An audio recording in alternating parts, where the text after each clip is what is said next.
সব সুখেরই সেরা যে সুখ রমজানের মাস, গোমরা হয়ে থাকিস না মন, প্রাণে ভরিয়া হাস মন, প্রাণে ভরিয়া হাস। আবার কি গো পাবে তুমি, আবার কি গো পাবো আমি, বেঁচে তোমার দেখা এবার কাছে পেয়ে পূর্ণ হল মনের আশা গো, হল মনের আশা। পানি ভরিয়া হাসবে রে মুমিন, প্রাণ ভরিয়া হাসবে রে মুমিন, ফেলবে রে নিঃশ্বাস। মারহাবা কন্যা, আরে জোরে কান মারহাবা। রমজানের চাঁদ উঠেছে ওই আকাশে দেখো, সকল কিছু ভুলে গিয়ে রোজা গুলি রেখো।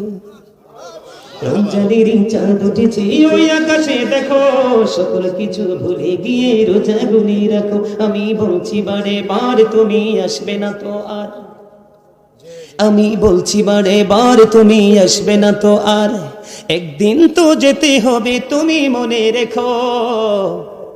সকল কিছু ভুলে গিয়ে রোজা গুলি রেখো, বলেন সকল কিছু ভুলে গিয়ে রোজা গুলি রেখো।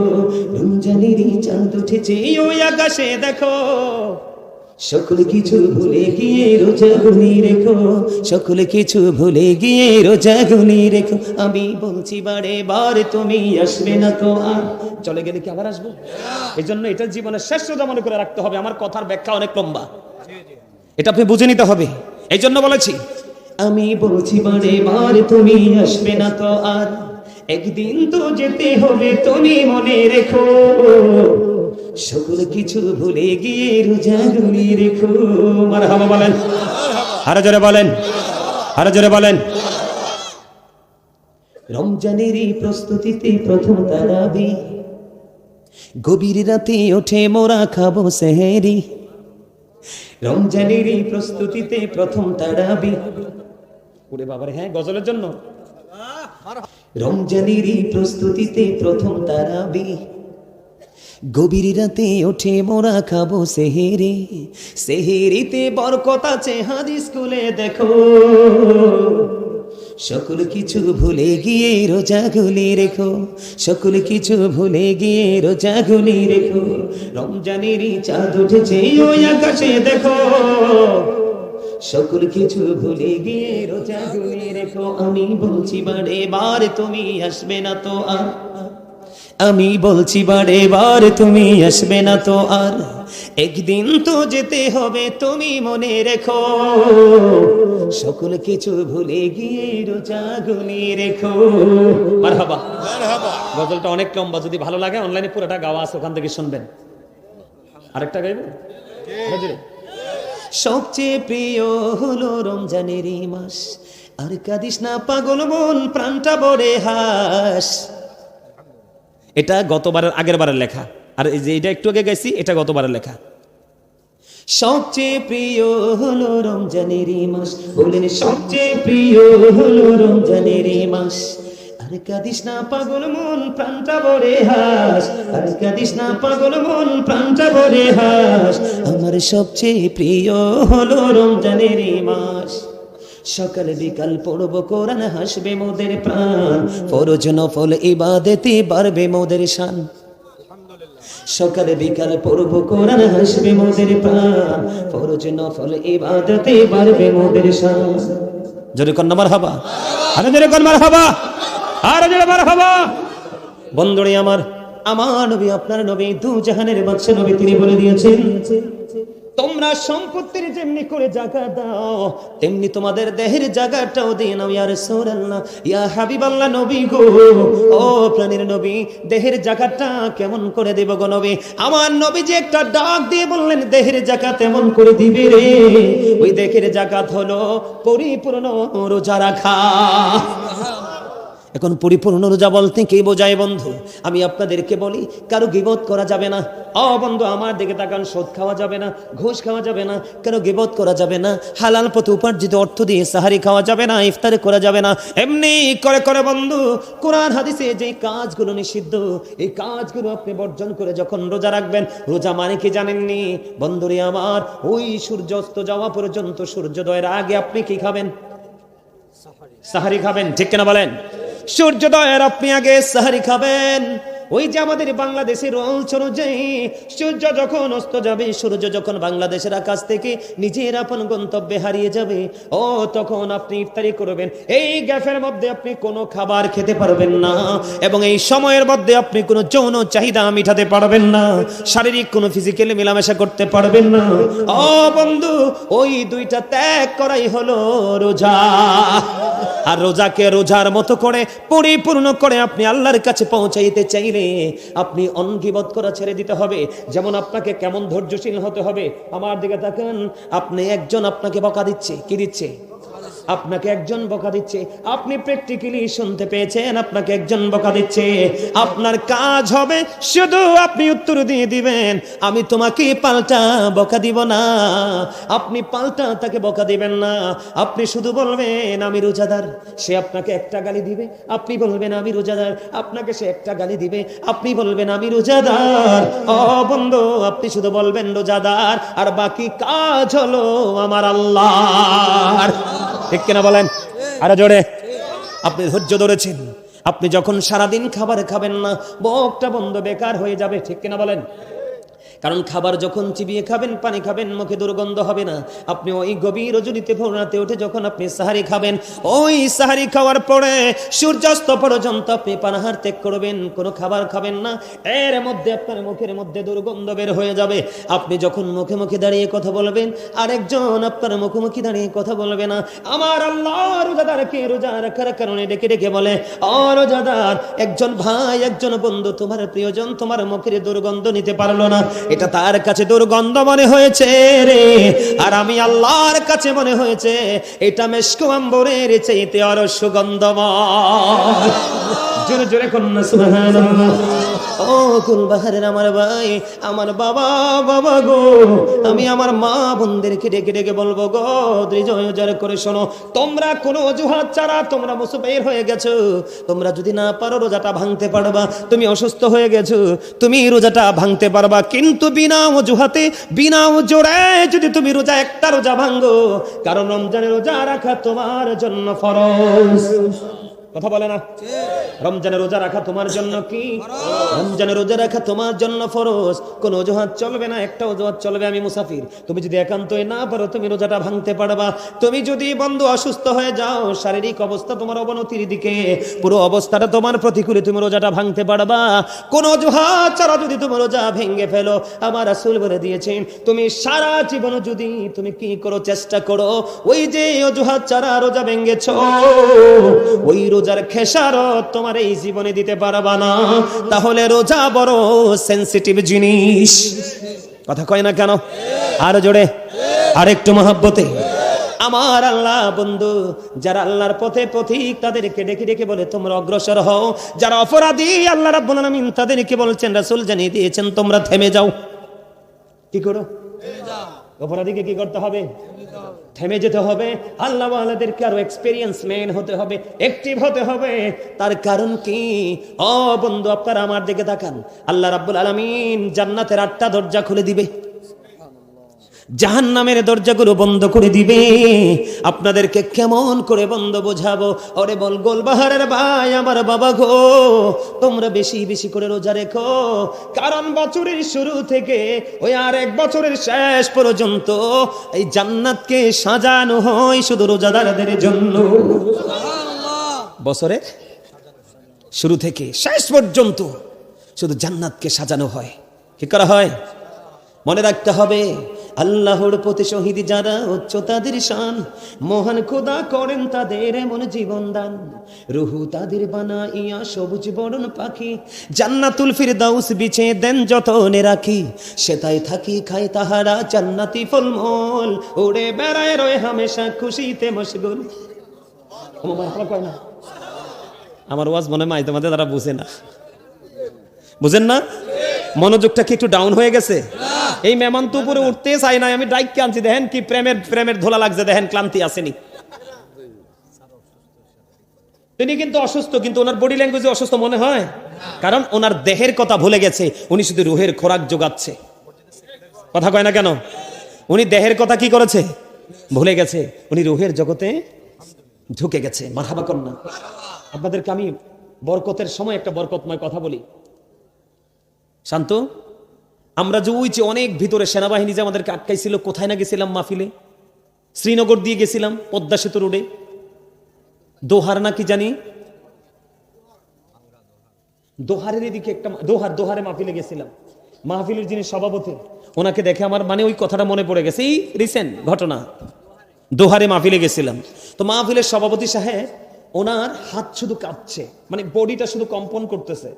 তো এখন উনি কুমিল্লা থেকে আসবো, তো উনি অনলাইনে আমার আলোচনা শুনে, মানে আমার পাগল ভক্ত, কিন্তু ওনার শারীরিক অবস্থাটা এত প্রতিকূলে গেছে, এখন তিনি শুধু কাঁপতেছে, দাঁড়াইতে পারতেছে না, বসতে পারতেছে না। তখন আমি, বিশ্বাস করেন, আপনাদের কতটুকু আপনারা বিলিভ করবেন আমি জানি না, তবে একদম চিরন্তন সত্য, আমি যখন আমার এই আসনে বসলাম, বসার পর আল্লাহকে বললাম, আল্লাহ তুমি না মেহবানদের দোয়া কবুল করো, কোনো শর্ত ছাড়। আল্লাহকে বললাম, আল্লাহ তুমি না মুসাফিরের দোয়া কবুল করো। তুই পাগল তো, অসুস্থ শরীর, আমাকে ভালোবাসে। ওই আমার কোরআন হাদিসের কথা মনে পড়লো, হক্কানি কোন আলেম নবীর প্রেমিককে ভালোবাসলে নবীর সাথে প্রেম হয়, আর নবীর সাথে প্রেম হলে প্রেম অটো আল্লাহর সাথে হয়ে যায়। আল্লাহ, এই মানুষটা কত আশা করে আসছে, এই মানুষটা বসতে পারে না, তুমি তো চাইলে তাকে একটু সুস্থ করে দিতে পারো। কোন ফায়া কোন, তুমি বলতে দেরি হতে দেরি হবে না। বিশ্বাস করেন, লোকটা আমার ডান পাশে ছিল। শান্ত, ঠিক নেই কথা? আমার ডান পাশে বসা ছিল, ওনার চাইতে আরো মুরব্বী। বিশ্বাস করেন, এইভাবে পিছন দিয়ে একটা হাতটা বুলিয়ে দিলাম, ওনার মধ্যে কম্পন গেল কই, মানসিকতা গেল কই, একেবারে সুস্থ। সারাক্ষণ আমার আলোচনা শুনেছে, মুনাজাত দিয়ে আমার সাথে, তারপরে বাড়ি গেছে। প্রেম মানুষকে দুর্বলকে এইভাবে সবল করে, উইকনেস যার মধ্যে আছে তাকে এইভাবে অ্যাক্টিভ করে, স্ট্রং করে দেয় আমার আল্লাহ। জোরে কোন সুবহানাল্লাহ, সুবহানাল্লাহ, আর জোরে কোন সুবহানাল্লাহ। বন্ধু বিশ্বাস করেন, মানুষ কতজন হয়েছেন এটা আমার দেখার বিষয় নয়। আপনাদের মানসিকতা, আপনাদের দৃষ্টি দুটো, আপনাদের আখি দুইটা বন্ধু সত্যি সত্যি পলকহীন ভাবে আমাকে ফলো করছে। আমি আপনাদের এই দৃষ্টিভঙ্গিতে মুগ্ধ হয়ে গেলাম, এই জন্য আমি আলোচনাটা বন্ধ ঘন্টা দেড় ঘন্টার মধ্যে ছেড়ে দিব সিদ্ধান্ত নিয়েছিলাম, কিন্তু ছাড়বো না, আরো আলোচনা করব। তার কারণ হলো, প্রতিদিন ওয়াজ হয় না, হয়তো বা রমজানের আগে আপনাদের এমন ভাবে বসার সুযোগ নাও হতে পারে। এই জন্য বন্ধু এগুলো কাউন্ট করে নিয়েছেন, যেন রমজান মাসে বাস্তবায়ন করতে পারেন। আমি আপনাদেরকে বলে দেই, আপনার আমার প্রাণের নবী সরকারে মদিনা ইমামুল মুরসালিন রাহমাতাল লিল আলামিন, তিনি বন্ধু বলে দিয়েছে, বছরের শুরু থেকে ওই শেষ পর্যন্ত আমার আল্লাহ রোজাদারদের জন্য জান্নাতকে ডিজাইনেবল করে সাজায়। জোরে জোরে কন্যা সুবহানাল্লাহ। বন্ধুরে আমার, ও বন্ধু, শুধু সাজায় না, ওই যে আমার আল্লাহ বলেছেন জান্নাতের দরজা কয়টা? 8টা জান্নাতের দরজা, 8টা জান্নাতের দরজা ওপেনিং করে দিবে। কিন্তু কাল হাসরের ময়দানে, ও গুলবাহার বাসীরে, আপনাদের জন্য স্পেশাল নিয়ামত বন্ধু, স্পেশাল নিয়ামত। জান্নাতের 8টা দরজার মধ্যে একটা দরজার নাম হলো বন্ধু রাইয়ান। কে? এদিকে চাইয়া কন না একটু, আপনি এদিকে চান? হ্যাঁ, এদের সাপোর্ট করছে আপনাদের খতিব সাহেব না, কারণ আপনাদের খুব কাছের মানুষ উনি, আপনারা ওনার খুব কাছের মানুষ। কাছের মানুষের সমর্থন মানুষকে অনেকটা উৎসাহিত করে। কথা বলে না কেন? এই জন্য ওনার সাথে একটু মজা করে বলছি ওইদিকে তাকানোর জন্য। আপনারা রাগ হয়েছেন? আমার নবীজি বলেছে, ও গুলবাহার বাসী রে, হৃদয় খুলে শোনো, আমি আমার মা বোনদেরকে বলবো। এই জন্য আমার বড় মেয়েটার নাম বড় মহাব্বত করে রেখেছি উম্মে হাবিবা রাইয়ান। আমার যখন প্রথম মেয়ে হলো, ও বন্ধু, আমার বাচ্চাটার নাম রেখেছি রাইয়ান। এই শব্দটা আমাকে অত্যন্ত প্রেমময় করেছে, এই শব্দটা আমাকে মুগ্ধ করেছে, এই শব্দটা আমার হৃদয়টাকে ওলট পালট করে দিয়েছে। বন্ধু, এত ভয়ঙ্কর, এত চ্যালেঞ্জিং একটা মুহূর্ত, ওই কাল হাসরের ময়দান, ওই হাসরের ময়দানে যুবক তোমরা এবার, আমি আজকে অনুরোধ করে বলে যাই, তোমরা প্রাণ ভরে এবার রোজাটা রাখবা। কোনো বন্ধুদের সাথে তাল মেলাইও না। তুমি তোমার কবরে যাবে, প্রাণ উজাড় করে রোজা রাখবে। তার কারণ হলো, আমার রাসূল জানিয়ে দিয়েছে, তোমরা যদি দুনিয়ার বুকে প্রাণ উজাড় করে সুন্দর করে রোজা রাখতে পারো, এই রোজা যদি আমার আল্লাহ যদি কবুল করে নেয়, তাহলে তোমার জন্য স্পেশাল গিফট হলো ওই রাইয়ান নামক জান্নাতের গেট কাল হাসরের ময়দানে আল্লাহ খুলে দিবে।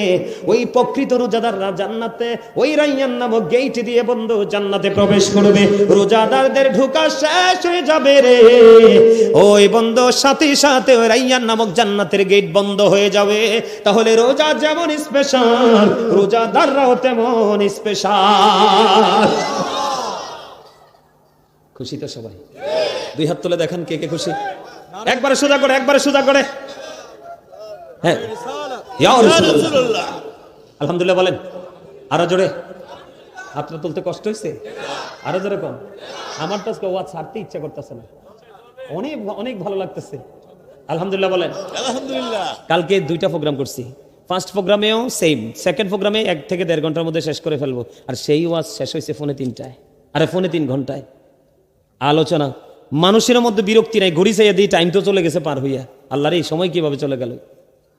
আলহামদুলিল্লাহ বলেন আরো জোরে, আরেকটু মহব্বতে। তাহলে জান্নাতে এই নিয়ামত আমাদের দরকার আছে না নাই? আমরা নিয়ামত চাই কি চাই না? আরো জোরে বলেন, আরেকটু মহব্বতে। বন্ধুরে আমার আরো নিয়ামত আছে আপনাদের জন্য। রমজান মাস আপনার আমার জন্য এত বড় নিয়ামত বয়ে এনেছে বন্ধু। কেমন করে বুঝাইলে হৃদয়ে ঢুকবে, কেমন করে বললে বন্ধু তোমার হৃদয়ে প্রশান্তি আসবে, কেমন করে বললে তুমি ওই রমজান মাসে আমলটা করার জন্য ইচ্ছা পোষণ করবে, আমার জানা নাই। তবে সর্বোচ্চটা দিয়ে বন্ধু চেষ্টা করতেছি আমি তোমাদেরকে বলি, রমজান মাস এত বড় একটা নিয়ামতের মাস। তুমি যদি রমজান মাসে নরমাল একটা আমল করো, কি করো? নরমাল, একেবারে নরমাল ছোট্ট একটা আমল যদি তুমি করো, নবীজি বলেছে, ও নবীর পাগলেরা তোমরা হৃদয়ে খুলে শোনো, আমার নবীজি বলছেন তুমি রমজান মাসে যদি তুমি ছোট্ট একটা আমল করো, তাহলে তোমার ওই ছোট্ট আমলটা এমন ভাবে আমার আল্লাহ কবুল করে নিবে। ওই ছোট্ট আমল তুমি করলে আমার আল্লাহ তোমার এই আমলটাকে ফরজে রূপান্তরিত করে আমল নামায় ঢুকায়া দিবে। তার মানে আমরা ছোট্ট একটা আমল করেছি, আমার রাসূল বলেছে তুমি যেন একটা ফরজ আমল করলা। কি করলা? আমার রাসূল বলেছে তুমি যদি রমজান মাসে একটা ফরজ আমল করো, কয়টা? তুমি যদি রমজান মাসে একটা ফরজ আমল করো গো, তাহলে তুমি যেন 70টা ফরজ আমল করলা। আর ধরে কয় না সুবহানাল্লাহ। তার মানে এক্সাম্পল আপনাদেরকে আমি দেই, যেমন 1 ওয়াক্তের নামাজের মধ্যে ফরজ আছে না নাই? যেমন আপনি এক্সাম্পল ফজরের নামাজের ফরজ পড়লেন, কি করলেন? নামাজ আমাদের উপর ফরজ না? আপনি 1 ওয়াক্ত নামাজ ফজর পড়লেন, তার মানে আপনার আমল নামায় ঢুকলো 70 ওয়াক্ত ফরজের সওয়াব। আর জোরে কয় না সুবহানাল্লাহ। কিন্তু যদি আপনি নমনীয় হয়ে যান, আপনি যদি সফট হয়ে যান, আপনি যদি আদবের সাথে যদি আমল করেন, নরমালি বন্ধু আপনি যদি একটা আমল করেন, তাহলে একটাই 10 গুণ বাড়ায়া দেয় আমার আল্লাহ। শুধু আখিরি নবীর উম্মতের জন্য। কিসের জন্য? আখিরি নবীর উম্মতের জন্য।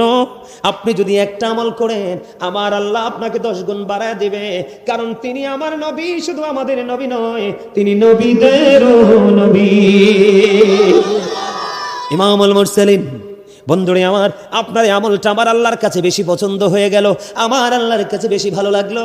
আমার আল্লাহ বলে, হাবিব আপনি জানিয়ে দেন ওই গাজী সুলাইমান আল কাদরি আমার পাগলটা আজকে গুলবাহারের জমিনে চলে গেল, ওই পাগলটা জানিয়ে দিল আপনার আমলটা 1 থেকে 10, 10 থেকে 70, 70 থেকে 700 গুণ পর্যন্ত বাড়িয়ে দিবে। আরে জোরে সুবহানাল্লাহ। আরেকটু মহব্বতে। তাহলে আপনি যদি একটা মিলাদ পড়েন 700 মিলাদের সওয়াব, একটা কোরআন তেলাওয়াত করেন, ও বন্ধু একটা কোরআন তেলাওয়াত করেন, তাহলে আপনার একটা কোরআনে খতম যদি পড়েন 700 কোরআন খতমের সওয়াব। জোরে জোরে কন্না সুবহানাল্লাহ।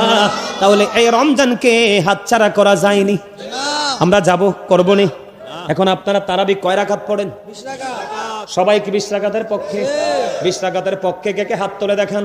নারে তাকবীর, আল্লাহু আকবার, ইয়া রাসূলুল্লাহ। হাত নামান। সবাই 20 রাকাতের পক্ষে। আমি আপনাদেরকে একটা মেসেজ দেই ছোট্ট করে বন্ধু, আপনাদেরকে দেখে বলি, না দেখেও বলতে পারতাম। দেখছেন নি আপনাদের এলাকায় কত মানুষ আছে এখনো আসে নাই, কিন্তু আমার সাথে কখন ওই অনেক আগে ফোন একটা রিসিভ যে করছি, ও আজ শুনতেছে তো শুনতেই আছে। আলহামদুলিল্লাহ বলেন না। বিশ্বাস করেন দৈনিক যদি 5টা প্রোগ্রামও করি আগামী 20 বছরের প্রোগ্রাম শেষ করতে পারবো না। আপনি দেখতেছিলেন তো, আমি যদি দৈনিক 5টা করে প্রোগ্রাম করি আগামী 20 বছরের প্রোগ্রাম শেষ হবে না। শুধু বাংলাদেশ না, ওই দেখেন আবার কল দিছি, উনি টেনশনে পড়ে গেছে, হুজুর কেন কাটলো, আলোচনা শুনবো। ওই দিন এই লোকটাই আরেকদিন আসছিল প্রায় 46 মিনিটের উপরে, লাস্ট টাইমে ফোন করছে 46 মিনিট আমি দেখতে ওয়াজ শুনতেছে। শুধু দেশ না রে ভাই, এটা আপনাদের দোয়া, ভালোবাসা, মা বাবার দোয়া, মদিনাওয়ালার নাজদিক কারণ। শুধু দেশ না, দেশের বাহির থেকে যে কি পরিমাণ অফার, আপনারা আমার ফোন দেখলে অবাক হয়ে যাবেন, বিশ্বাসই করবেন না যে গাজী সুলাইমান কি আমাদের দেশের লোক কিনা। কিন্তু আমি অহংকার করি না, প্রাউড ফিল করি না। আমার জায়গা থেকে 1 ঘন্টার বেশি কেউ আলোচনা করবে না, সর্বোচ্চ 1.5 ঘন্টা, এত ব্যস্ততা। কিন্তু আমি প্রত্যেকটা প্রোগ্রামে সময় দেওয়ার চেষ্টা করি। কেন জানেন? কারণ আমি মনে করি মাহফিল আমার জীবনের শেষ মাহফিল। কারণ আজকের পরে হয়তো আমার স্টেজে নাও ওঠার সুযোগ হতে পারে। আমি প্রত্যেকটা মাহফিলকে ওইভাবে বরণ করে গ্রহণ করে আলোচনা করি। এই জন্য আপনাদের দোয়ায় হাজার হাজার ভিডিও অনলাইনে আছে, কিন্তু আমাকে নিয়ে ট্রল করার দুঃসাহস কেউ পায়। কারণ আমি সত্যি আল্লাহ রাসূলকে ভালোবাসি। ভুল হতে পারে, ভুল হওয়াটা স্বাভাবিক, ভুলের ঊর্ধ্বে তো কেউ না। কিন্তু এই ঘন্টার পর ঘন্টা আলোচনা করি, আল্লাহ আমার জবান দিয়ে এলোমেলো কথা বের করে না, আমি আল্লাহর কাছে যে শুকরিয়া জ্ঞাপন করে শেষ করতে পারবো না। সকলে বলুন না আলহামদুলিল্লাহ, আরো জোরে। বন্ধুরে আমার একটুখানি শোনেন, আমাদের দেশে রমজান মাসে তারাবি নিয়ে বিতর্ক আছে নাই? আর একটু মহব্বতে বলেন, আপনারা শুনবেন নি? ইজমাউ সাহাবাতি আলা আন্না তারাবিহা 20 রাকাআ, সকল সাহাবায়ে কেরামের ইজমা হয়েছে। কি হয়েছে? কথা বলে না কেন? ঐক্যমত হইছে না? সকল সাহাবায়ে কেরাম, যুবক তোমাদের আমি হাত জোর করে বলছি রে যুবক, তোমরা এই দুনিয়ার কমার্শিয়াল বক্তাদের কথা শুনিও না। কেন জানো? আমার নবীজি বলে দিয়েছে কিয়ামতের পূর্বক্ষণে যতগুলো আলামত প্রকাশিত হবে, এর মধ্যে একটা আলামত হলো দুনিয়া লোভী মৌলবী। মন গড়া তোমাকে খুশি করবে তোমার মতো করে, আমাকে খুশি করবে আমার মতো করে। এই বন্ধু মসজিদের সেক্রেটারি সাহেব একটা সর্বোচ্চ পাওয়ার আছে, নবীর দুশমন যদি হয় ওনার মনের ভাষা বুঝবে, কোন কথা দ্বারা ওনাকে দুর্বল করা যাবে, এই সমস্ত মৌলবী পৃথিবীতে প্রকাশিত হবে। আমার নবীজি বলেছেন দুনিয়ার লোভে পড়ে তারা ভোলভাল ফতোয়া দিয়ে সাধারণ মানুষগুলোকে পথভ্রষ্ট করে দিবে। এরা হলো কিয়ামতের আলামত। ওই সমস্ত মৌলবী থেকে তোমরা দূরে থাকো। রাসূল বলেছেন ও ইয়াকুম ও ইয়াহুম, রাসূল বলেছেন তোমরা তাদের থেকে দূরে থাকো, তাদেরকেও তোমাদের থেকে দূরে রাখো। লা ইউদিল্লুনাকুম ওয়া লা ইফতিনুনাকুম, কারণ কি তাদের সাথে মিশলে তোমরা পথভ্রষ্ট হবে, ফিতনায় পড়বে। তারা যেন তোমাদেরকে পথভ্রষ্ট করতে না পারে, ফিতনায় ফেলতে না পারে, এই জন্য তোমরা তাদের থেকে দূরে থাকো, তাদেরকেও তোমাদের থেকে দূরে রাখো। তার কারণ হলো তাদের জবান হবে মধুর চেয়ে মিষ্টি। রাসূলের কথা আমার নয়, তাদের জবান হবে মধুর চাইতে মিষ্টি, তাদের চরিত্র হবে ফেরাউনের মতো, হিংস্রতা হবে বাঘের মতো। তাদের নামাজ দেখলে তোমরা মনে করবে তোমার নামাজ হচ্ছে না, তাদের রোজা দেখলে তোমরা মনে করবে তোমাদের রোজা তাদের রোজার কাছে একেবারে নাথি। তারা এমন ভাবে কোরআন তেলাওয়াত করবে, তাদের কোরআনটা জিহ্বার হুলকুমের বাহিরে যাবে না, ভিতরে যাবে না, বাহিরে থাকবে। তার মানে তাদের কোরআন তাদের জবানে থাকবে, কোরআনটাকেই শুধু তারা নিজের মনে করবে। তাদের নমুনা হলো দেখবেন মাহফিলে গেলে তাকবীর দেয় লিল্লাহি তাকবীর। তাদেরকে চিনার উপায় হলো তারা বলবে লিল্লাহি তাকবীর, জোরে জোরে কোন নাউজুবিল্লাহ, আরো জোরে কোন, কি তাকবীর দিবে? তাদেরকে চিনার উপায় হলো তারা লিল্লাহি তাকবীর দিবে, নারে রিসালাত তারা বলবে না। তারা বুঝে না আল্লাহু আকবার যেখানে, মুহাম্মাদও সেখানে, ফরজ নামাজ যেখানে, সুন্নাত নামাজও সেখানে, লা ইলাহা ইল্লাল্লাহ যেখানে, মুহাম্মাদুর রাসূলুল্লাহ সেখানে। রমজান মাসের দিকে তাকিয়ে দেখেন, আপনি দিনের বেলা রোজা রাখেন, আল্লাহ বলে হাবিব আমি দিনটা আমি আপনার ভাগে নিয়ে নিলাম, এটা ফরজ আমার জন্য, আর রাত আমি আপনার পক্ষে দিয়ে দিলাম, এটা আপনার উম্মতের জন্য। দিনের বেলা রোজা রাখা ফরজ, আর রাতের বেলা আপনি করেন সুন্নাত এবং নফল। সুন্নাত নফল মুস্তাহাব সব যায় নবীর দিকে। চিনতে পারছেন নি? নবীজি আরো বলে দিয়েছেন তোমরা তাদেরকে চিনার আর একটা উপায় হলো তাদের ঘাড় হবে মোটা, তাদের সাইজ হবে আনচায়, তারা ঘন ঘন ভাবে মাথার চুল ফালাবে। ওই দেখছেন নি আপনাদের ক্ষতি সব অ্যাক্টিভ আছে। Thank you very much. আমার ভাই বলেছে বুখারী শরীফের হাদিস, একদমই সহিহ হাদিস। ঠিক করে বলেন। তাদের কথা শোনা যাবে না। বলে হুজুর এই তারাবি থেকে আপনি অন্যত্রে গেলেন কেন? আমি আবার পরে শোনাই, আপনাদের যেন অসুবিধা না হয়, আপনারা যেন বুঝতে বন্ধু অসুবিধা না হয়। কারণ বন্ধু আমি এসেছি আপনাদেরকে বাঁচানোর জন্য। ওলামায়ে কেরামরা জানতে পেরেছে আমি যে আয়াত তেলাওয়াত করেছি, ইয়া আইয়ুহাল্লাযীনা আমানু কু আনফুসাকুম ওয়া আহলিকুম নারা, আমার আল্লাহ বলেছেন O believer save yourself and your families from the fire. আমার আল্লাহ ইমানদারকে ডেকে বলেছে, ইমানদার তুমি নিজে জাহান্নাম থেকে বাঁচো এবং তোমার পরিবারকেও জাহান্নাম থেকে বাঁচাও। আপনারা সবাই আমার পরিবার। বলে হুজুর কেমনে? আমরা সবাই প্রাণের নবীকে ভালোবাসি, আহলে সুন্নাত ওয়াল জামাতের অন্তর্ভুক্ত। আহলে সুন্নাত ওয়াল জামাত হিসাবে নবীর প্রেমের কাতারে আপনারা সবাই আমার আপন। এই জন্য আমার টার্গেট হলো আপনাদেরকে বাঁচানো, আপনাদেরকে সঠিক পথ দেখানো। এই দায়িত্ব আমার উপর কোরআন হাদিস পড়ার কারণে অটো চলে আসছে। কথা বলেন না কেন? এটা পৃথিবীর কেউ আমাকে দেয়নি, এই পৃথিবীর কেউ আমাকে দেয়নি। আমার রাসূল বলেছেন দুনিয়ার সম্পদ পেয়ে যে কেউ খুশি হয়, কিন্তু দিনের ধন কোরআন হাদিসের ইলম পেয়ে সম্পদ পেয়ে খুশি হয় না। যে খুশি হয় তার নসিব বড় খুশনসিব। আল্লাহ যার মঙ্গল চায়, আল্লাহ যাকে নিয়ামত দিতে চায়, আল্লাহ তাকে দ্বীনের শিক্ষা দেয়। আল্লাহ যাকে যার মঙ্গল চায় না, আল্লাহ তাকে দ্বীনের শিক্ষা দেয় না। আমরা যারা আলেমরা আছি আমরা শুধু পড়াশোনা করি, যেমন I like to study for help others, এটা আমার বক্তব্য। আমি এখনো পর্যন্ত আমি যেমন বন্ধু ব্যতিক্রমের জগতে আছি, দুনিয়ার কোনো কাজ আমার করতে হয় না, কোনো বাজার করতে হয় না, সংসারের কোনো দায়িত্ব আমার পালন করতে হয় না। আমার বিবি আছে, আমার সন্তান আছে, ছোট ছোট ভাই বোনের আছে, সব দায়িত্ব আমার বাবা পালন করে। আমার মতো ফ্রি মানুষ আমার মনে হয় বাংলাদেশে আর কোনো বক্তা নাই, কোনো আলেম নাই। আমি আমার বাচ্চার জন্য পর্যন্ত বাজার করতে হয় না। এই জন্য বন্ধু যত সময় পাই শুধু কিতাব নিয়ে বসে থাকি। তার কারণ হলো ও বন্ধু আমাদের দিকে অসংখ্য পাগল তাকিয়ে থাকে, ঠিক কিনা বলেন? আমার দিকে তাকান বন্ধু। হাদিস শরীফের মধ্যে এসেছে আপনারা ওই আমলটা আগামী দিন থেকে করবেন। আমার নবীজি বলেছেন তুমি যদি রাতের বেলা 1 ঘন্টা বা কিছু সময় যদি দিনের শিক্ষা অর্জন করো, আমার নবীজি বললেন তুমি যেন সারা রাত ভর ইবাদত করলে। তার মানে রাতের যেই কোনো অংশে 1 ঘন্টা বা কিছু সময় আপনি শিক্ষা অর্জন করার জন্য, এই যে আজকে আপনারা বসছেন, আপনারা তো শিক্ষা অর্জন করতে বসছেন, আপনারা কিছুক্ষণ পরে মাহফিল ছেড়ে চলে যাবেন। আপনাদের বন্ধু সারা রাত আপনাদের ঘুমটা পর্যন্ত আমল হিসাবে কবুল হবে। তবে আজকে সবচেয়ে বেশি ধনী হলো আমার যুবক বন্ধুরা, কারণ আমার আল্লাহ যুবকদের আমল বেশি পছন্দ করে। কারণ যৌবন কাল হলো শয়তানির সময়, এই শয়তানিকে কবর দিয়ে আজকে যে যুবকেরা জান্নাতের বাগানে এসেছো, আমার মন বলে ওই যে হাদিস শরীফ পড়েছি 7টা শ্রেণীর মানুষের জন্য আল্লাহর আরশের ছায়ার নিচে জায়গা দিবে। এক শ্রেণী হলো পৃথিবীর আল্লাহওয়ালা যুবকেরা। সুবহানাল্লাহ বলেন না?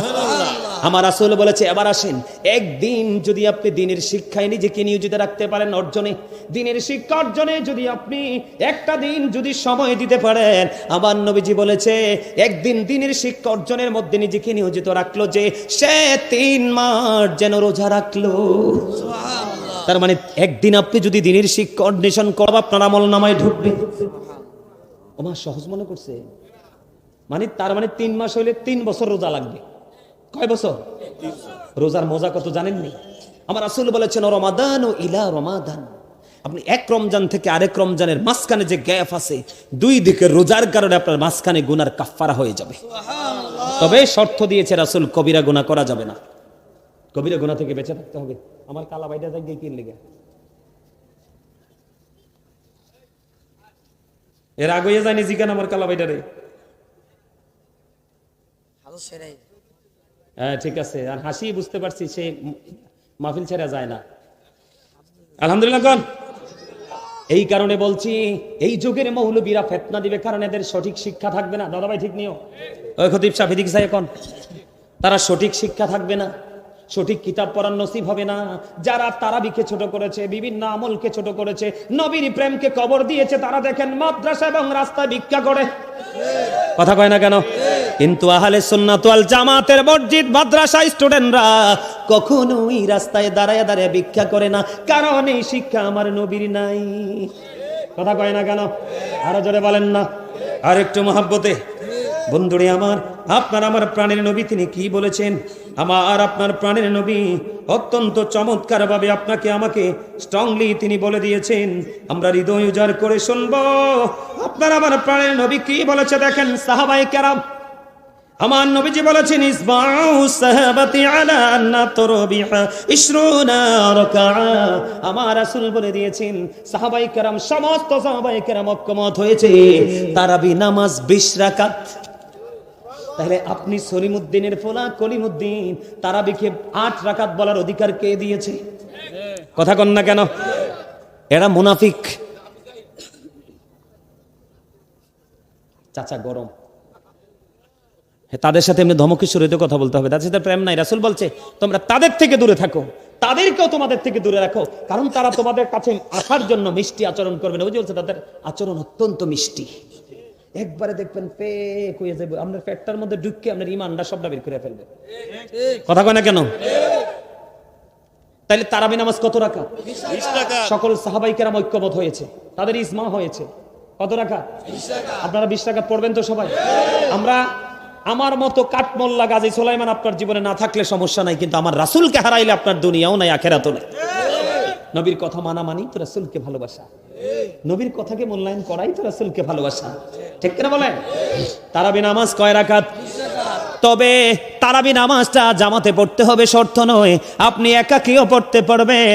আমার নবী বন্ধু নির্দিষ্ট নয় 2 থেকে 3 দিন তারাবি জামাতে পড়ে আর পড়েনি। তার কারণ হলো নবী যদি তারাবি নামাজটা কন্টিনিউ জামাতে পড়ে তাহলে উম্মতের জন্য জামাতটা বাধ্যতামূলক হয়ে, কথা কয় না? তারপরে জামাত ছাড়া নবীজি পড়েছেন কি ছাড়া? তা আপনারাও জামাতে পড়লে ভালো, এটার আর খোয়া যাবে না, বাদ যাবে না, ঠিক না বলেন? তবে আমাদের দেশে একটা মজা আছে, খতম তারাবি হয়, হাফেজ যদি বালা হয় তো কোরআন তেলাওয়াত করতে থাকছে, শুনতে তো মজাই লাগে, ঠিক না বলেন? হাফেজ কোরআন শরীফ যখন কোরআন তেলাওয়াত করবে আরাম করে শুনবেন, কারণ যিনি পড়ে ওনার 1000 সওয়াব, যিনি শুনে তার 2000। সুবহানাল্লাহ কয় না কেন? আর রমজানে তো ব্যতিক্রমী, আরো জোরে বলেন না? তাহলে কি করতে হবে? রমজান রোজা 20 রাকাত পড়তে হবে। সকল সাহাবায়ে কেরাম ঐক্যমত হয়েছে 20 রাকাত তারাবি। এখন সাহাবীদের মর্যাদা কেমন একটু বোঝার দরকার আছে না নাই? আমার রাসূল বন্ধু তিনি বলে দিয়েছেন ক্বালা মান সাব্বা নাবিয়া ফাকতুলুহু ওয়া মান সাব্বা সাহাবী ফাদরিবুহু। নবীকে যারা গালি দেয় তোমরা যদি নবীর প্রেমিক হও, নবীওয়ালা হও, তাকে হত্যা করে ফেলো। ওমটা হাদিস শরীফ তো, আমার বানানো কথা না তো। নবীকে অপমান করলে, নবীর ইজ্জতের চাদর ধরে টান দিলে, নবীকে গালি দিলে, তুমি যদি নবীর প্রেমিক হও তাকে হত্যা করে ফেলো। ওমান সাব্বা সাহাবী ফাদরিবুহু, সাহাবায়ে কেরামকে যদি কেউ গালি দেয় তাদের ইজ্জতের চাদর ধরে টান দেয়। গুলবাহারের যুবক, ও আমার ভাই বাবারা, নবীজি বলেছে তাদেরকে প্রহার করো, তার মানে বান্দা পিটাও। তাহলে সাহাবীর দাম আছে না নাই? আরে জোরে কোন আছে না? আর নবীর অপমান কেমনে করে? নবীরে যদি কয় আমার মতো তাইলে শেষ। নবীজি আজ থেকে 1500 বছর আগে বলেছেন ক্বাল আইয়ুকুম মিসলি, তোমরা কে আছো আমার মতো, ঠিক না? আমার নবীর মতো কেউ নাই। তাহলে তুমি যদি বলো নবী তো আমার মতোই, তাহলে তুমি গুস্তাখি করেছো, তোমাকে হত্যা করা উচিত। নবীর ইজ্জতের চাদর ধরে টান দেও, কুফরি করলে আর সেই ইমানদার থাকে না, ঠিক না? ঠিক আরো জোরে বলেন। মহাব্বত করে বলছি বন্ধু, হৃদয় উজাড় করে আপনাদেরকে শুনতে হবে। বন্ধু, সাহাবীদের ঘোড়ার নিচের 3 আঙ্গুলের 1 চিমটি মাটি, সাহাবীদের ঘোড়ার নিচের 3 আঙ্গুলের 1 চিমটি মাটি যদি একটা পাল্লায় তোলা হয়, আর সমস্ত গাউসে পাক থেকে কিয়ামত পর্যন্ত যত আল্লাহর ওলি পৃথিবীতে আসবে সবগুলো আল্লাহর ওলিকে যদি একটা পাল্লায় তোলা হয়, ওই সাহাবীদের ঘোড়ার নিচের 3 আঙ্গুলের 1 চিমটি মাটির ওজন ভারী হবে। সর্বশেষ একটা আলোচনা করব আজকে, কি একটা ওয়াজ করা দরকার, আপনারা শুনলে করব না, অবশ্যই শুনবো। গতকালকে আমি অনেক রাত্র হয়েছে বাসায় ঢুকছি, যে সভাপতি সাহেব বলতে শুনবে। সভাপতি সাহেব অ্যাক্টিভ আছে দুনোটা, এটাও একটু ওইটাও অ্যাক্টিভ। এইরকম সেক্রেটারি সভাপতি হইলে মসজিদ কখনো নষ্ট হবে না। আরো জোরে কোন। আমি বিভিন্ন জায়গায় মাহফিলে দাদা ভাই যাই, ওরে বাপরে বাপ, সভাপতি এত মোটা মনে আমরা 5 জনও ধরতাম না। আসলে কোন মোটার কথা কইছি বুঝছেন নি? এত ভাব। মনে রাখবেন, যার মধ্যে আছে ভাব তার মধ্যে আছে প্রকৃত প্রেমের অভাব। ওমা জিদি কয় না, প্রেমের অভাব মানে বুঝেন নাই? প্রকৃত ইসলাম নাই। যদি থাকতো সে তো প্রাউড ফিল করতো না, অহংকার করতো না, ঠিক না? ঠিক। আপনাদের দুটোটাই সফট, আলহামদুলিল্লাহ বলেন। আমি শুধু জুম্মার দায়িত্ব ছাড়ছি সভাপতি সেক্রেটারি বেদফির কারণে। সুদের ওয়াজ করলে কানে কানে খুচরি না করলে হয় না, পিছা দিয়ে ফিরি বেড়া তোর কপাল চাই। আলহামদুলিল্লাহ করুন। আরে ভাই খতিব সাহেবকে বলতে দিবেন, আপনি মানবেন কি মানবেন না সেটা ডিসাইড করবেন আপনি। তাকে বলতে দিতে হবে। আজকে হয়তো ভালো লাগছে না, আগামী দিন ভালো লাগতেও তো পারে। কিন্তু কখনো কোনো ইমাম সাহেব খতিব সাহেবদের কণ্ঠ চেপে ধরা যাবে, তাদের বাকরুদ্ধ করা যাবে, তাদেরকে উন্মুক্ত করে দিতে বলতে থাকেন। কে যে হেদায়েত হবে সেটা মালিক জানে, কিন্তু বলতে হবে। ঠিক না? ঠিক। বলতে লাগলে বলতে থাকবেন শুধু। আলহামদুলিল্লাহ বলেন। আমি কালকে প্রোগ্রাম শেষ করে যাচ্ছিলাম, আমি দেখি নাই, আমার সাথে যারা ছিল এবং আমার ড্রাইভার, আমাদের কুমিল্লা সিটি যখন আমি ক্রস করে ঢুকছিলাম, আমার বাসার যে গলি সেই গলি দিয়ে তখন একটা মোড় নিতে হয়, একটা টার্নিং নিতে হয়। টার্নিংয়ে দেখছে একটা মহিলা, একটা মহিলা সে মসজিদে নামাজ পড়ে বাসার দিকে যায় রাত্র প্রায় 2:30 থেকে 3টা। কয়টা? 3টা। 2:30 থেকে। আপনারা হাদিস কোরআন জানার দরকার নেই, আপনারা বলেন একটা নারী কি রাস্তায় এত গভীর রাতে নিরাপদ? না, কখনোই না। সে কি মসজিদে এসে নামাজ পড়া তার জন্য ফরজ? এটাই না ফরজ। আরে নারীদের উপর তো আমার আল্লাহ জুম্মার নামাজ, ঈদের নামাজ ফরজ করে নাই, জামাত ফরজ করে নাই। যেই জায়গাতে তাদের উপর নামাজটাই ফরজ করে নাই, তাহলে জামাত পড়ার তো প্রশ্নই আসে না। কথা বলেন না ভুল বলছি? সাইয়্যিদুল আইয়াম, জুম্মার দিন শ্রেষ্ঠ দিন ফ্রাইডে, শুক্রবার, যেই দিনটা রোজার ঈদ কুরবানির ঈদের চাইতে উত্তম, সেই দিনে নারীদের জন্য নামাজ ফরজ না, তাহলে তারা কোন যুক্তিতে মসজিদে নামাজ পড়তে যায়? আমার কথা কি বুঝতে পারছেন? আপনারা দেখছেন কিনা জানি না, উত্তর দিকে গত বছর অনলাইনে দেখেছি একটা মহিলা ভোররাতে সাহারি খেয়ে এসে এক ঘর থেকে আরেক ঘরে যাওয়ার সময় এক নিঝুম জায়গায় কয়েকটা ছেলে ধরে গভীর রাতে তাকে ধর্ষণ করেছে। নাউজুবিল্লাহ বলেন, আরো জোরে বলেন। আপনারা ঘেটে দেখবেন অনলাইনে, আমি ভিডিওটা ভালো করে দেখেছি, খবরটা এইভাবে আসছে। ওই বাড়ি থেকে অন্ধকারে চাপিয়ে ধরেছে, তার ইজ্জত লুটে নিয়েছে। আমার আল্লাহ বলে দিয়েছেন ওয়াকরনা ফি বুয়ুতিকুন্না ওয়ালা তাবাররুজনা তাবাররুজাল জাহিলিয়াতিল উলা। আল্লাহু আকবার। আল্লাহ নারীদেরকে বলছে ওই জাহিলি যুগের নারীদের মতো তোমরা তোমাদের রূপটা বেগানা পুরুষকে, তার মানে তোমরা পর্দা করো, ঘরে থাকো। যদি ঘর থেকে বের হয়, ঘর নিয়ে বের হয়, তারপরও নারীদের একলা বের হওয়ার কোনো বিধান হয়? উপযুক্ত ছেলে থাকতে হবে, না হয় স্বামী থাকতে হবে, না হয় বাবা থাকতে হবে। একটা নারী তার সীমানা ছেড়ে কি করতে পারবে না? একাকী বিচরণ করতে পারবে না। আল্লাহ রাসূল বলেছে নারীরা হলো গোপনীয় জীব। নারীরা কি? গোপনীয় জীব। তোমরা গোপন জায়গায় থাকো। নারীরা যখন প্রকাশ্যে আসে তখন শয়তান তাদেরকে দেখলে উকি ঝুঁকি দেয়। এটা হাদিস শরীফ। উম্মে মাকতুমের পুত্র আব্দুল্লাহ নবীজির দরবারে আসতেছে, মাইমুনা সহ আমার নবীজির দরবারে উম্মে সালমা সহ ছিলেন। যখন খেয়াল করেন নারী দ্বারা কত সেনসিটিভ ভাবে থাকতে হবে।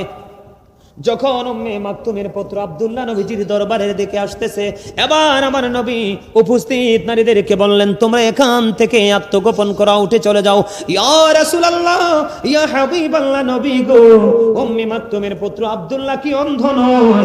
আমার নবীজি বললেন উম্মে মাকতুমের পুত্র অন্ধ, কিন্তু তোমরা তো অন্ধ না। হাদিস শরীফ। তার মানে কি? আপনি হয়তো বোরকা পরেছেন, চোখ দুটি তো খোলা আছে। আপনি কি মসজিদে যখন যান আপনার কি হয় না?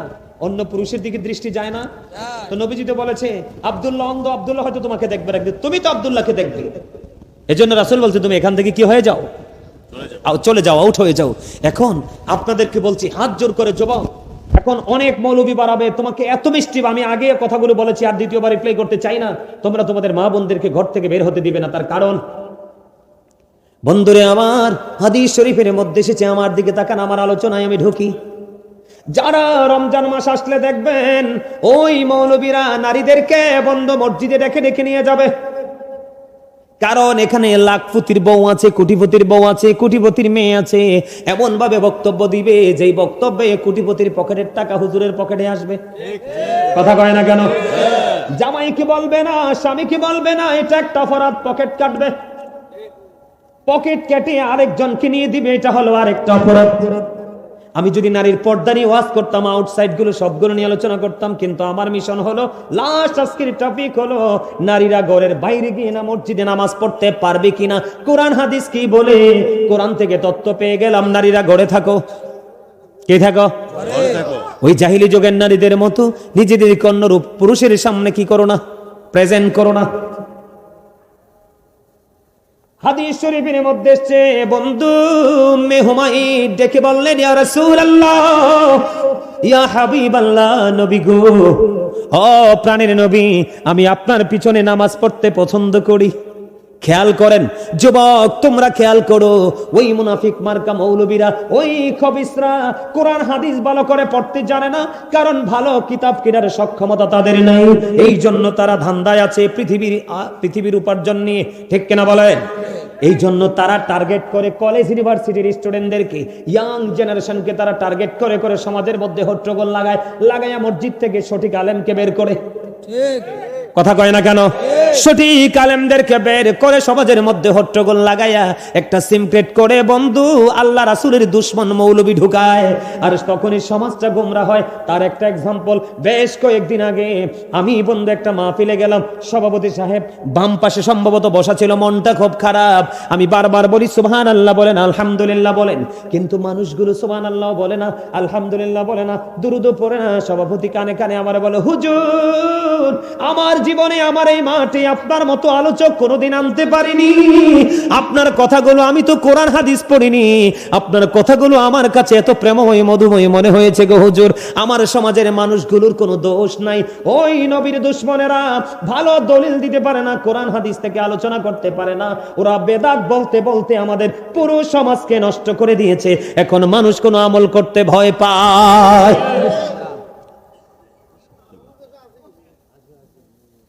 এদের সাথে চলাফেরা করা যাবে না, বিয়ে শাদী করা যাবে না, ওঠা বসা করা যাবে না, কোনো প্রেমের বন্ধনে আবদ্ধ হওয়া যাবে না। নবীজি বলছেন, ইয়াকুম ওয়া ইয়াহুম, তোমরা তাদের থেকে দূরে থাকো, তাদেরকেও দূরে রাখো। জোরে জোরে কন্না আলহামদুলিল্লাহ। আলহামদুলিল্লাহ। আমার রাসূলকে যখন বন্ধু উম্মে হুমায়দ বললেন, বলার পরে আমার নবীজি বললেন, হ্যাঁ হ্যাঁ, আমি জানি তুমি আমার পিছনে নামাজ পড়তে পছন্দ করো, আমি জানি তুমি আমার পিছনে নামাজ পড়তে পছন্দ করো রে উম্মে হুমায়দ, আমি নবী জানি তুমি আমার পিছনে নামাজ পড়তে পছন্দ করো, কিন্তু তুমি আমি নবীর পিছনে নামাজ পড়ার চাইতে উত্তম হলো তোমার ঘরের অভ্যন্তরের নামাজ। অভ্যন্তর বুঝছেননি? ঘরের বারান্দায়ও না, ঘরের দরজায়ও না, একবারে খাস যে কামরাটা, যে রুমটা, তুমি ফ্রিলি নামাজ পড়তে পারবা। মনে রাখবেন, পুরুষ এবং নারী সৃষ্টিগতভাবে যেমনি আলাদা, কথা কয় না কেন, তার বডি স্ট্রাকচারটাও তেমনি আলাদা। পুরুষের বডি ল্যাঙ্গুয়েজ, নারীদের বডি ল্যাঙ্গুয়েজ দুটো আলাদা, কথা বলেন না কেন? তার আমলের ধারাটাও আলাদা, নিয়ত বাঁধার ধারাটাও আলাদা। যেমন আমরা নিয়ত বাঁধি নাভির নিচে, কথা কয় না, আর নারীরা হাত রাখে।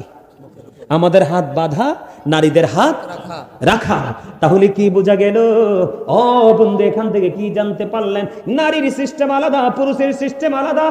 বন্ধু, আমি আপনাদেরকে বলি, আপনি ঘরের নামাজ ছেড়ে যদি মসজিদে এসে নামাজ পড়েন, কম পক্ষে 1 রাকাতে 25 রাকাতের সওয়াব। আর নারীরা যদি বন্ধু বাহিরে নামাজ না পড়ে, ঘরের মধ্যে খাস কামরায় যদি নামাজ পড়ে, তাহলে তার 1 রাকাতে 25 রাকাতের সওয়াব। আমার রাসূল বলেছেন, একটা নারীর বারান্দার নামাজের চাইতে অনেক উত্তম তার খাস ক্রমের নামাজ। সুবহানাল্লাহ বলেন না কেন? আর জোরে বলেন সুবহানাল্লাহ। বন্ধু, আর একটা মজার হাদিস আমি আপনাদেরকে শোনাই। বন্ধু, আমি আপনাদেরকে মজার একটা হাদিস শোনাবো। আবু আমর শাইবানী রাদিয়াল্লাহু তাআলা আনহু থেকে হাদিস কানা বর্ণিত। তিনি বললেন, আমি প্র্যাকটিক্যালি দেখেছি। কি করেছি? প্র্যাকটিক্যালি দেখেছি। যুবক, তোমরা শোনো, আবু আমর শাইবানী রাদিয়াল্লাহু তাআলা আনহু তিনি বললেন, আমি প্র্যাকটিক্যালি দেখেছি আব্দুল্লাহ ইবনে মাসউদ রাদিয়াল্লাহু তাআলা আনহু, একটা নারী তিনি জুমার দিনে জুম্মার নামাজ পড়ার জন্য তিনি মসজিদে ঢুকে গেল। মসজিদে যখন ঢুকে গেল, আবু আমর শাইবানী রাদিয়াল্লাহু তাআলা আনহু বললেন, আমি নিজে দেখতে পেয়েছি আব্দুল্লাহ ইবনে মাসউদ রাদিয়াল্লাহু তাআলা আনহু ওই নারীটাকে মসজিদ থেকে বের করে দিলেন, আর বলতে লাগলেন, তোমার ওই মসজিদ থেকে তোমার উত্তম নামাজ হলো তোমার ঘরের নামাজ। রমজান মাস আসলে টাকা কামাইয়ের জন্য পাগল হয়ে যান নবীর দুশমনেরা। কথা কয় না কেন? পাগল হয় কি হয় না? কয়দিন আগে আরিফ, ওই যে আমরা যে ইয়াতে গেলাম, যে একটা মাহফিলে, সুলতানপুর দিয়ে যে একটা মাহফিলে ঢুকলাম, মাহফিলটার নাম কি জানি? আরে কয়দিন আগে যে একটা মাহফিলে গেলাম সুলতানপুর দিয়ে, হ্যাঁ না না সোহাদা দরবার শরীফে না, তার আগে ওই যে একটা হুজুর যে দাওয়াত দিল, সারা জীবন কইছে আমরা মাহফিলের তাবারুক খাওয়া বেদাত, মিলাদের তাবারুক খাওয়া বেদাত। বিশ্বাস করেন আমার ড্রাইভার আমাকে বলতেছে, হুজুর কয় আপনি পিছনেরটি কি কইতে পারবেন না? আমি কই না। কয় পিছনেরটি হইলো জেডিওই আমাদেরকে আজীবন বেদাতই বলছে, আমাদের মিলাদকে তাবারুককে বেদাত বলছে। এরা সবগুলো মাহফিল ছেড়ে যখন আমরা তাবারুক দেওয়ার সময় যে সব ডিফলেট লয়ে বসে গেছে। কথা কি বুঝতে পারছেন আমার? কয়দিন আগে এক বুড়িমা ফোন দিল চট্টগ্রাম থেকে, একবারে বুড়া। তো ওই মুরব্বীর মানে মানুষকে আল্লাহর রাস্তায় খাওয়াইতে মন চাইছে। কি চাইছে? তো খাওয়াইতে যে মন চাইছে, তো আশপাশে ওই আমরা বেদাতি কয় আর কি, আসলে এরার পকেট ভর্তি বেদাত। আমার কথা কয় না, বেদাত না। এরা যে রাস্তায় দাঁড়ায় দাঁড়ায় কালেকশন করে টাকা খুঁজে রিসিট বই দিয়ে দিয়ে রাস্তায় রাস্তায় ফোলা ফাইন্ডে পাঠায়, এটা কি নবীজি যুগে ছিল? কথা কয় না। রমজান মাসে তো কিয়ামত করে ফেলায়, ব্যবসায়িকরা অদিষ্ট হয়ে যায়। আমার যত প্রিয় ব্যবসায়িক আছে, আমাকে একটার দিকে ফিরা চাইবা না, এগুলো নবীর দুশমন। আমার কথা কয় না। নবী কি ভিক্ষা করাইছে সাহাবীদের কি দিয়ে? হ্যাঁ, তো এটা তো বেদাত। তা আমরা সুন্নিরা কি কোনোদিন কইছি যে তোমরা বেদাত করো? বলি নাই তো। এই আপনাদের মসজিদে কাতার আসেনি কোন? কথা কয় না, আসেনি? মোট সাহাবীদের জমানায় তো কোসাইয়াম এই কোসাইয়াম গ্রামের কথা।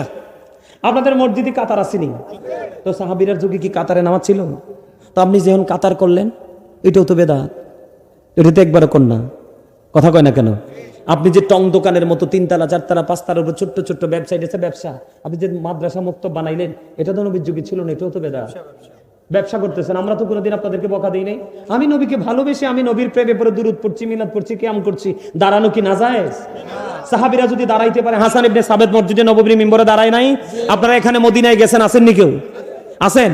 আচ্ছা চাচা বলেন তো, নবীজির রওজায় যে গেটে ঢুকেন, একটা সেকেন্ডের জন্য দাঁড়াবার সুযোগ আছে?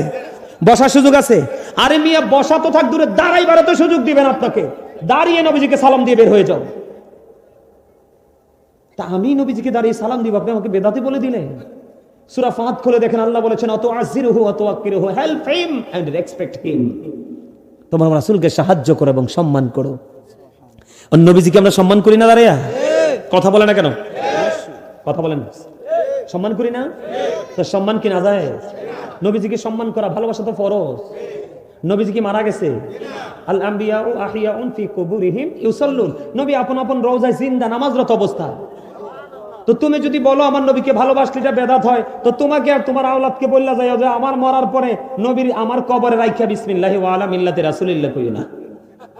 কথা কয় না কেন? তুমি নবীরে বাদ দিবা কেমনে? আমার আল্লাহ যেখানে নবী সেখানে আল্লাহ কয় হাবিব।